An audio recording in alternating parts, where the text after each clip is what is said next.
Ladies and gentlemen, the President of the United States, Joe Biden, accompanied by Ms. Lauren Usher.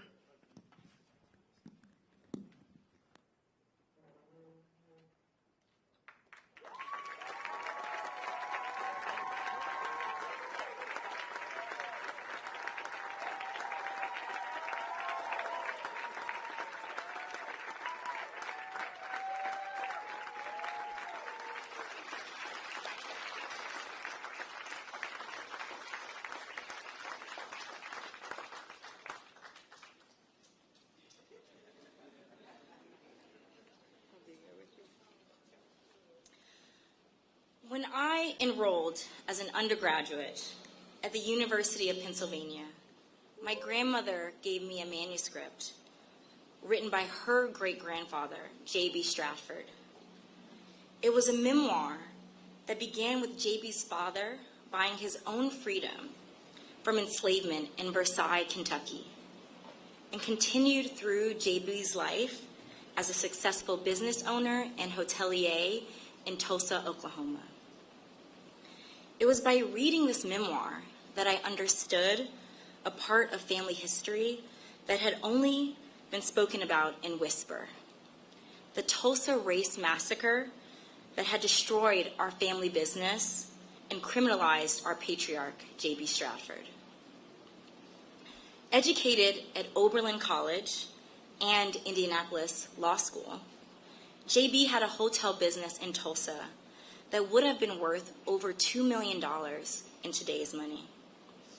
His hotel, the 54-room Stratford Hotel on the historic Greenwood Avenue, was sacked and burned to the ground during the Tulsa Race Massacre of 1921, along with over 30 square blocks of Black-owned property, causing him to flee to Kansas and later to Chicago to save his own life. He was falsely indicted for inciting the riot by an inflamed white grand jury for daring to stand up with his community to stop a mob from breaking into the jail and lynching a Black teenager named Dick Rowland, sparking the backlash which ended in the grievous massacre. My family worked to get these charges against JB dropped posthumously. I know how lucky I am to have this family history passed down from generation to generation. This history was the one thing that they were not able to steal from us. But as thankful as I am to know my history, I understand that history has no firm line to divide it from the present. Just as there are survivors still with us today from this tragic event, the mentality of the mob to declare that there would never again be another Black Wall Street in Tulsa, that mentality also still survives in many institutions and unfortunately in many people's hearts. Today, we welcome President Joe Biden here to stand beside us as we continue the fight for justice for the survivors and descendants of the Tulsa Massacre. He understands that as a nation, we are and we must be strong enough to confront the dark periods of our history with a bold agenda of equity, repair, and healing. J.B. Stratford died without seeing justice for the crimes against him and his community. But I am sure we will see justice in my lifetime, thanks to the efforts of all of you here joining us today. And now, I introduce to you President Joe Biden.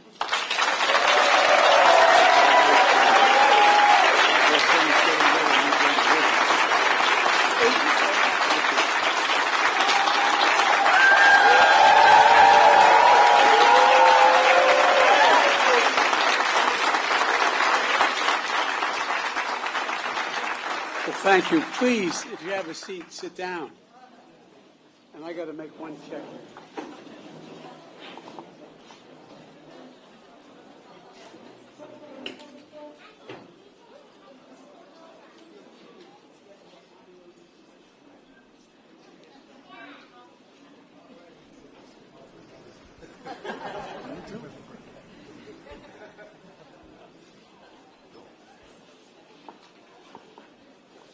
I just had to make sure the two girls got ice cream when this is over. Imagine how excited you'd be when you're 4, 5, almost 5 years old, coming to hear a president speak. My Lord. In my faith, we call that purgatory. Lauren, thank you for that gracious introduction. And in case you were wondering, in Delaware, we're a small state. We have the 8th largest black population in America, and we have one of the most talented members of Congress. And so if I didn't walk around and pay my tribute to Lisa Blunt Rochester, my congresswoman, immediately, that was... How are you, Rev? Good to see you. We've got a distinguished group of people here, and I want to thank Lauren for sharing the powerful story and for helping the country understand what's happening here. And to all the descendants here today, and to the community and civil rights leaders and members of the Congressional Black Caucus that are here, thank you for making sure we all remember, and we never forget. You know, there's a verse in 1 Corinthians that says, "For now we see in a mirror dimly, but then face to face, now I know in part, then I shall know fully."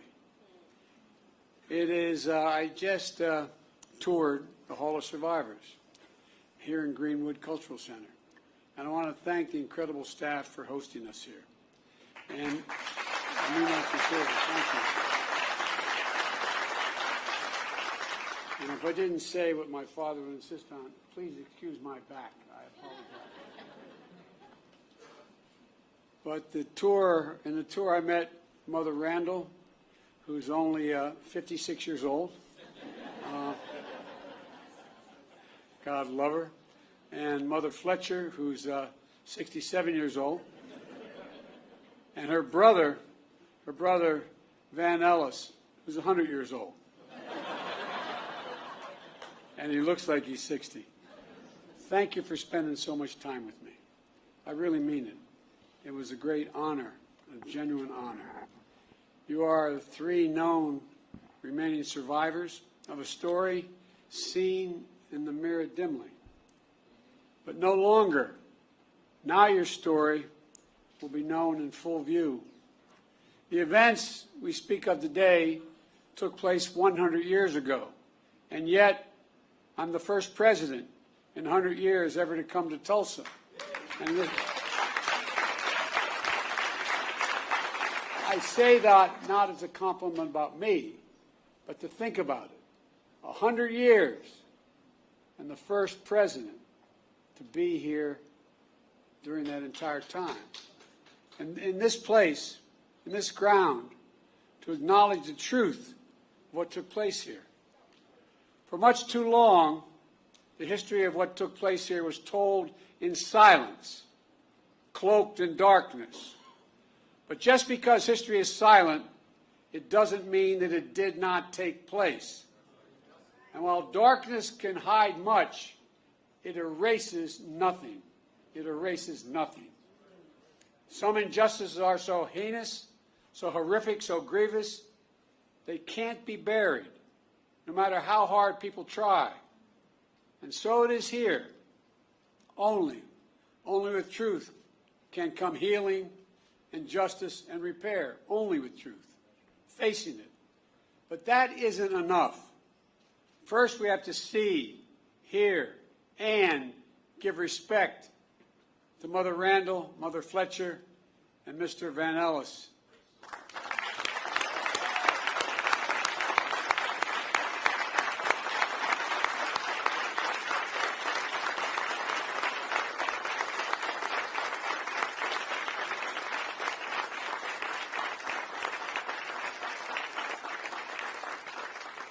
And to all those lost so many years ago, to all the descendants of those who suffered, to this community, that's why we're here, to shine a light, to make sure America knows the story in full. May 1921, formerly enslaved black people and their descendants are here in Tulsa, a boomtown of oil and opportunity in a new frontier.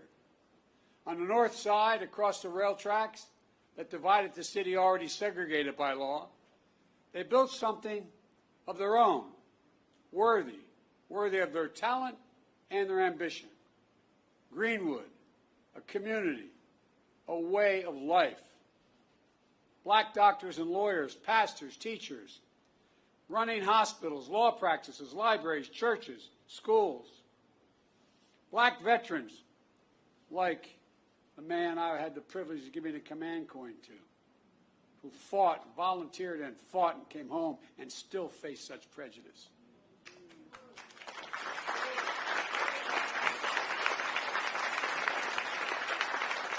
Veterans have been back a few years helping after winning the First World War, building a new life back home with pride and confidence. There were mom and there were at the time mom and pop black diners, grocery stores, barbershops, tailors, the things that make up a community. At the Dreamland Theater, a young black couple holding hands, falling in love. Friends gathered at music clubs and pool halls, at the Monroe family roller skating rink. Visitors staying in hotels like the Stratford. All around, black pride shared by the professional class and the working class, who lived together side by side for blocks on end. Mother Randall was just 6 years old. 6 years old, living with her grandma. She said she was lucky to have a home and toys and fortunate to live without fear. Mother Fletcher was 7 years old, second of 7 children, the youngest being Mr. Van Ellis, who was just a few months old. The children, former sharecroppers, when they went to bed at night in Greenwood, Mother Fletcher says they fell asleep rich in terms of the wealth, not real wealth, but a different wealth, a wealth in culture and community and heritage. But one night changed everything. Everything changed. While Greenwood was a community to itself, it was not separated from the outside. It wasn't everyone, but there was enough hate, resentment, and vengeance in the community. Enough people who believed that America does not belong to everyone and not everyone is created equal. Native Americans, Asian Americans, Hispanic Americans, Black Americans, a belief enforced by law, by badge, by hood, and by noose that speaks to that lit the fuse. It lit it by the spark that it provided. A fuse of fury was an innocent interaction that turned into a terrible headline allegation of a black male teenager attacking a white female teenager. A white mob of 1,000 gathered around the courthouse where the black teenager is being held. Ready to do what still occurred, lynch that young man that night. But 75 black men, including black veterans, arrived to stand guard. Words were exchanged, then a scuffle, then a shots fired. Hell was unleashed. Literal hell was unleashed. Through the night and into the morning, the mob terrorized Greenwood, torches and guns, shooting at will. A mob tied a black man by the waist to the back of their truck with his head banging along the pavement as they drove off. A murdered black family draped over the fence of their home outside. An elderly couple knelt by their bed praying to God with their heart and their soul when they were shot in the back of their heads. Private planes dropping explosives. The first and only domestic aerial assault of its kind on an American city, here in Tulsa. 8 of Greenwood's nearly 24 churches burned like Mount Zion across the street at Vernon AME. Mother Randall said it was like a war. Mother Fletcher says all these years later she still sees black bodies around. The Greenwood newspaper publisher A.J. Smitherman penned a poem of what he heard and felt that night. And here's the poem. He said, "Kill them, burn them, set the pace, teach them how to keep their place. Reign of murder, theft, and plunder was the order of the night." That's what he remembers in the poem that he wrote. 100 years ago, at this hour, on this first day of June, smoke darkened the Tulsa sky, rising from 35 blocks of Greenwood that were left in ash and ember, raised in rubble. Less than 24 hours, 1,100 black homes and businesses were lost. Insurance companies, they had insurance, many of them, rejected claims of damage. 10,000 people were left destitute and homeless, placed in internment camps. As I was told today, they were told, "Don't you mention you were ever in a camp, or we'll come and get you." That's what survivors told me. Yet no arrests of the mob were made. None. No proper accounting of the dead. The death toll records by local officials said there were 36 people. That's all. 36 people. Based on studies, records, and accounts, the likely number is much more in the multiple of hundreds. Untold bodies dumped into mass graves. Families who at a time waited for hours and days to know the fate of their loved ones are now descendants who have gone 100 years without closure. But you know, as we speak, the process of exhuming the unmarked graves has started.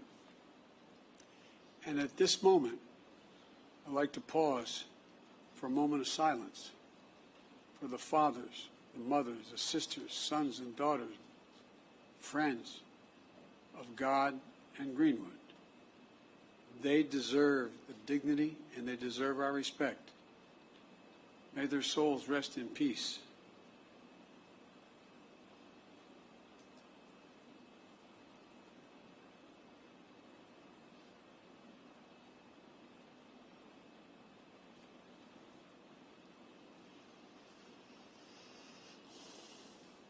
My fellow Americans, this was not a riot.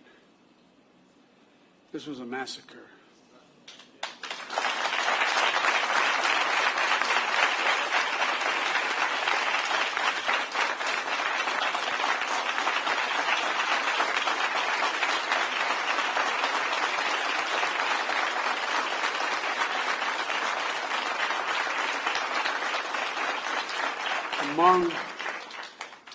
Among the worst in our history, but not the only one.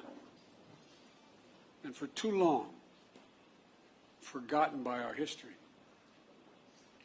As soon as it happened, there was a clear effort to erase it from our memory, our collective memories, from the news and everyday conversations. For a long time, schools in Tulsa didn't even teach it, let alone schools elsewhere.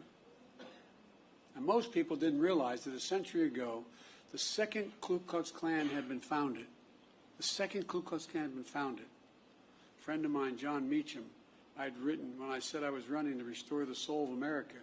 He wrote a book called The Soul of America, not because of what I said.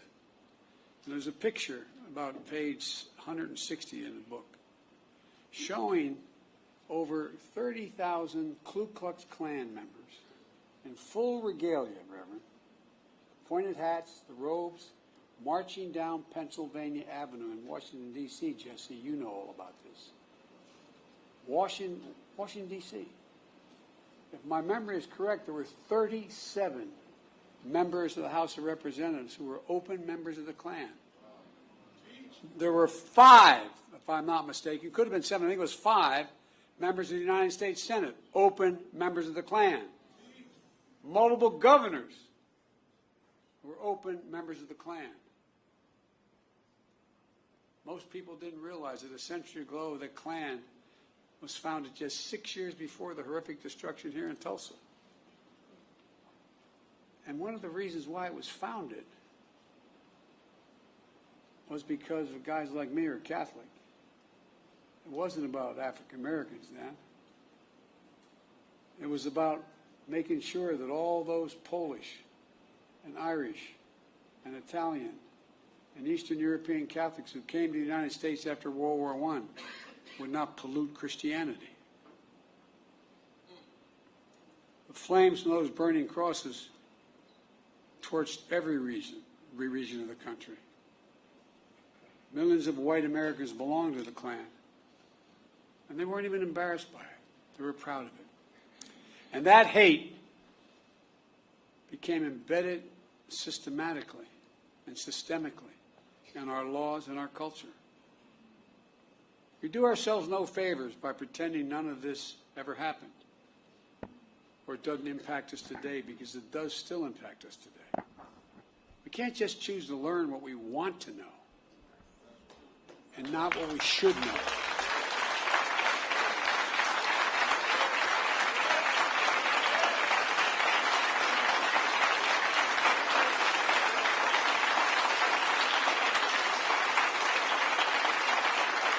We should know the good, the bad, everything. That's what great nations do. They come to terms with their dark sides. And we're a great nation. The only way to build a common ground is to truly repair and to rebuild. I come here to help fill the silence, because in silence, wounds deepen. And only, as painful as it is, only in remembrance do wounds heal. We just have to choose to remember. We memorialize what happened here in Tulsa, so it can't be erased. We know here, in this hallowed place, we simply can't bury pain and trauma forever. And at some point, there'll be a reckoning, an inflection point, like we're facing right now as a nation. What many people hadn't seen before, or simply refused to see, cannot be ignored any longer. You see it in so many places. And there's greater recognition that for too long, we've allowed a narrowed, cramped view of the promise of this nation to fester. The view that America is a zero-sum game, where there's only one winner. If you succeed, I fail. If you get ahead, I fall behind. If you get a job, I lose mine. And maybe worst of all, if I hold you down, I lift myself up. Instead of, if you do well, we all do well. We see that in Greenwood. This story isn't about the loss of life, but a loss of living, of wealth and prosperity and possibilities that still reverberates today. Mother Fletcher talks about how she was the only able to attend school in the 4th grade and eventually found work in the shipyards as a domestic worker. Mr. Van Ellis has shared how even after enlisting and serving in World War II, he still came home to struggle with a segregated America. Imagine all those hotels and dinners and mom and pop shops that could have been passed down this past 100 years. Imagine what could have been done for black families in Greenwood. Financial security and generational wealth. If you come from backlines like my family, working class, middle class families, the only way we ever able to generate any wealth. It was inequity in our homes. Imagine what they contributed then and what they could have contributed all these years. Imagine a thriving Greenwood in North Tulsa for the last 100 years, what that would have meant for all of Tulsa, including the white community. While the people of Greenwood rebuilt again in the years after the massacre, it didn't last. Eventually, neighborhoods were redlined on maps, locking black Tulsa out of home ownership. A highway was built right through the heart of the community. Lisa, I was talking about our west side, what 95 did after we were occupied by the military, after Dr. King was murdered. The community, cutting off black families and businesses from jobs and opportunity. Chronic underinvestment from state and federal governments denied Greenwood even just a chance of rebuilding. We must find the courage to change the things we know we can change. That's what Vice President Harris and I are focused on, along with our entire administration, including our Housing and Urban Development Secretary, Marcia Fudge, who's here today.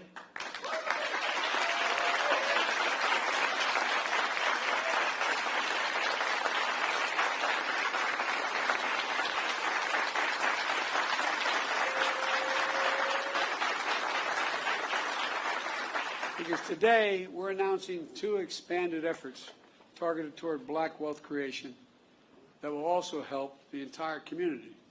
The first is my administration has launched an aggressive effort to combat racial discrimination in housing. That includes everything from redlining to the cruel fact that a home owned by a black family is too often appraised at a lower value than a similar home owned by a white family.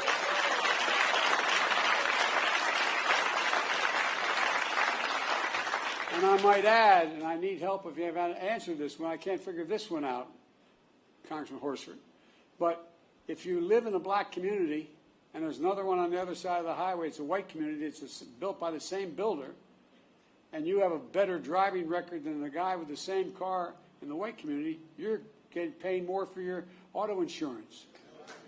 Shockingly, the percentage of black American homeownership is lower today in America than when the Fair Housing Act was passed more than 50 years ago. Lower today. That's wrong. And we're committed to changing that. Just imagine if instead of denying millions of Americans the ability to own their own home and build generational wealth, we made it possible for them to buy a home and build equity into that home and provide for their families. Second, small businesses are the engines of our economy and the glue of our communities. As president, my administration oversees hundreds of billions of dollars in federal contracts for everything from refurbishing decks of aircraft carriers to installing railings in federal buildings to professional services.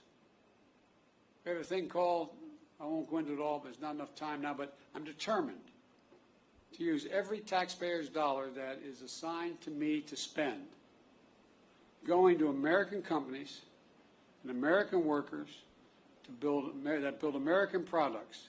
And as part of that, I'm going to increase the share of the dollars the federal government spends to small disadvantaged businesses, including black and brown small businesses. Right now it calls for 10%. I'm going to move that to 15% of every dollar spent will be spent for that. I have the authority to do that. Just imagine, instead of denying millions of entrepreneurs the ability to access capital and contracting, we made it possible to take their dreams to the marketplace to create jobs and invest in our communities. The data shows young black entrepreneurs are just as capable of succeeding given the chance as white entrepreneurs are. But they don't have lawyers, they don't have accountants, but they have great ideas. Does anyone doubt this whole nation would be better off from the investments those people make? And I promise you, that's why I set up this National Small Business Administration that's much broader, because they're going to get those loans. Instead of consigning millions of American children to under-resourced schools, let's get each and every child 3 and 4 years old access to school, not daycare, school.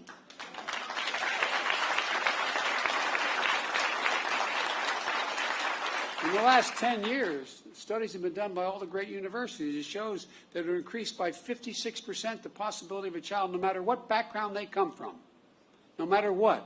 If they start school at 3 years old, they have a 56% chance of going all through all 12 years without any trouble and being able to do well. And a chance to learn and grow and thrive in a school and throughout their lives. And let's unlock more than an incredible creativity and innovation that will come from the nation's historically black colleges and universities. I have a $5 billion a year program giving them the resources to invest in research centers and laboratories in high-demand fields to compete for good-paying jobs in industries of the future like cybersecurity. The reason why they don't, their students are equally able to learn as well and get the good-paying jobs that start at $90,000 and $100,000, but they don't have the money to provide and build those laboratories. So guess what? They're going to get the money to build those laboratories. So instead of just talking about infrastructure, let's get about the business of actually rebuilding roads and highways, filling the sidewalks and cracks, installing streetlights and high-speed internet, creating space to live and work and play safely. Let's ensure access to health care, clean water, clean air, nearby grocery stores, stocked with fresh vegetables and food that, in fact, deal with. I mean, these are all things we can do. Does anyone doubt this whole nation will be better off with these investments? The rich will be just as well off, the middle class will do better, and everybody will do better. It's about good-paying jobs, financial stability, and being able to build some generational wealth. It's about economic growth for our country and outcompeting the rest of the world, which is now outcompeting us. But just as fundamental as any of these investments I've discussed is maybe the most fundamental: the right to vote. The right to vote.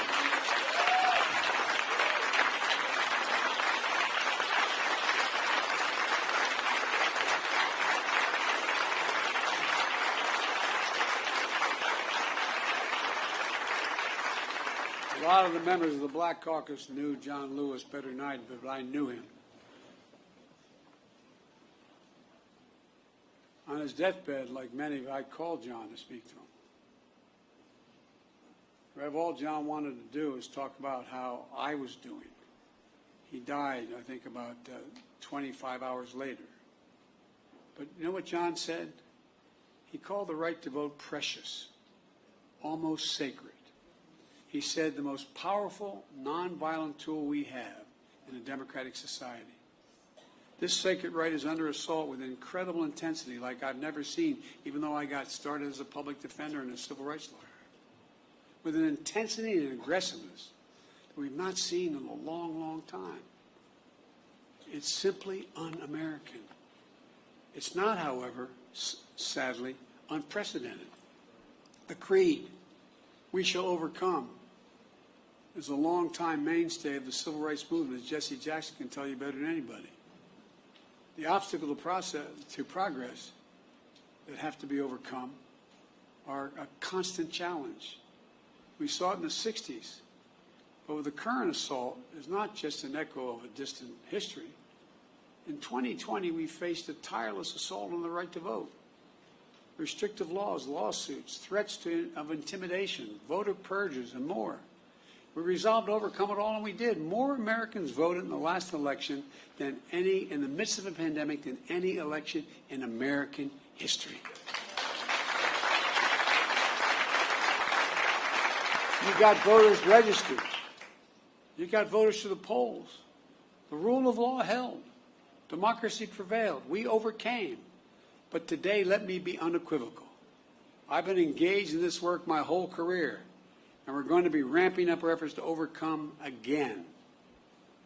I will have more to say about this at a later date, a truly unprecedented assault on our democracy, an effort to replace nonpartisan election administrators and to intimidate those charged with tallying and reporting the election results. But today, As for the act of voting itself, I urge voting rights groups in this country to begin to redouble their efforts now to register and educate voters. And in June should be a month of action on Capitol Hill. I hear all the folks on TV saying, why doesn't Biden get this done? Well, because Biden only has a majority of effectively 4 votes in the House and a tie in the Senate, with 2 members of the Senate who vote more with my Republican friends. But we're not giving up. Earlier this year, the House of Representatives passed For the People Act to protect our democracy. The Senate will take it up later this month, and I'm going to fight like heck with every tool at my disposal for its passage. The House is also working on the John Lewis Voting Rights Act, which is critical to providing new legal tools to combat the new assault on the right to vote. To signify the importance of our efforts, today I'm asking Vice President Harris to help these efforts and lead them among her many other responsibilities. With her leadership and your support, we're going to overcome again, I promise you, but it's going to take a hell of a lot of work. And finally, we must address what remains the stain on the soul of America. What happened in Greenwood was an act of hate and domestic terrorism with a through line that exists today still. Just close your eyes. And remember what you saw in Charlottesville 4 years ago on television. Neo-Nazis, white supremacists, the KKK, coming out of those fields at night, Virginia, with lighted torches, the veins bulging on their, as they were screaming. Remember, just close your eyes and picture what it was. Well, Mother Fletcher said when she saw the insurrection at the Capitol on January the 9th, it broke her heart. A mob of violent white extremists, thugs, said reminded her of what happened here in Greenwood 100 years ago. Look around at the various hate crimes against Asian Americans and Jewish Americans. Hate that never goes away. Hate only hides. Jesse, I think I mentioned this to you. I thought after you guys pushed through with Dr. King, the Voting Rights Act and the Civil Rights Act, I thought we were moved. What I didn't realize, I thought we had made enormous progress, and I was so proud to be a little part of it. But you know what, Rev? I didn't realize hate's never defeated. It only hides. It hides. And given a little bit of oxygen, just a little bit of oxygen by its leaders, it comes out of there from under the rock like it was happening again, as if it never went away. And so, folks, we must not give hate a safe harbor. As I said in my address at the joint session of Congress, according to the intelligence community, terrorism from white supremacy is the most lethal threat to the homeland today. Not ISIS, not Al-Qaeda, white supremacists. That's not me. That's the intelligence community under both Trump and under my administration. 2 weeks ago, I signed into law the COVID-19 Hate Crimes Act, which the House had passed, and the Senate. My administration will soon lay out our broader strategy to counter domestic terrorism and the violence driven by the most heinous hate crimes and other forms of bigotry. But I'm going to close where I started. To Mother Randall, Mother Fletcher, Mr. Van Ellis, to the descendants, and to all survivors, thank you. Thank you for giving me the honor of being able to spend some time with you earlier today. Thank you for your courage. Thank you for your commitment. And thank your children and your grandchildren and your uncle and your nieces and your nephews. To see and learn from you is a gift, a genuine gift. Dr. John Hope Franklin, one of America's greatest historians, Tulsa's proud son, whose father was a Greenwood survivor, said, and I quote, "Whatever you do, it must be done in the spirit of goodwill and mutual respect and even love.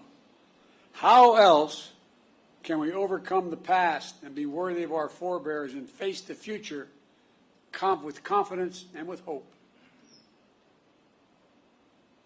On this sacred and solemn day, may we find that distinctly Greenwood spirit that defines the American spirit, a spirit that gives me so much confidence and hope for the future, that helps us see face to face a spirit that helps us know fully who we are and who we can be as a people and as a nation.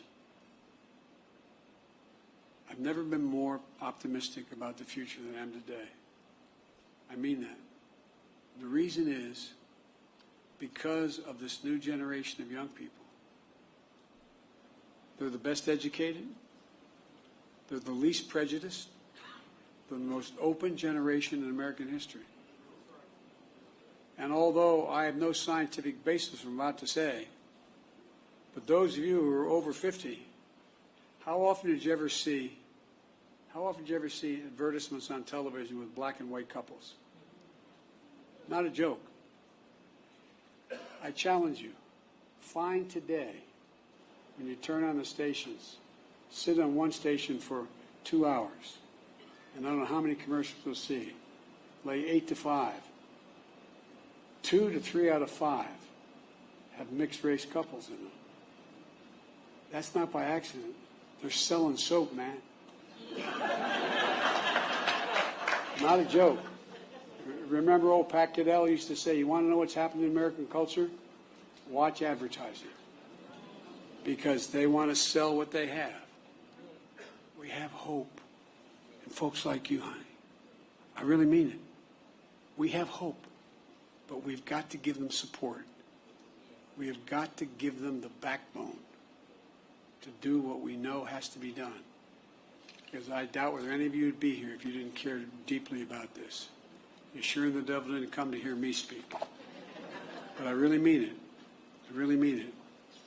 Let's not give up, man. Let's not give up. As the old saying goes, hope springs eternal. I know we've talked a lot about famous people, but my colleagues in the Senate used to always kid me because I was always quoting Irish poets. They think I did it because I'm Irish. They think I did it because, as we Irish, we have a little chip on our shoulder, a little bit sometimes. That's not why I did it. I did it because they're the best poets in the world. You can smile. It's okay. It's true. There was a famous poet who wrote a poem called The Curate Troy, Seamus Heaney. And there's a stanza in it that I think is the definition of what I think should be our call today for young people. He said, history teaches us not to hope on this side of the grave, but then, once in a lifetime, that longed-for tidal wave of justice rises up, and hope and history rhyme. Let's make it rhyme.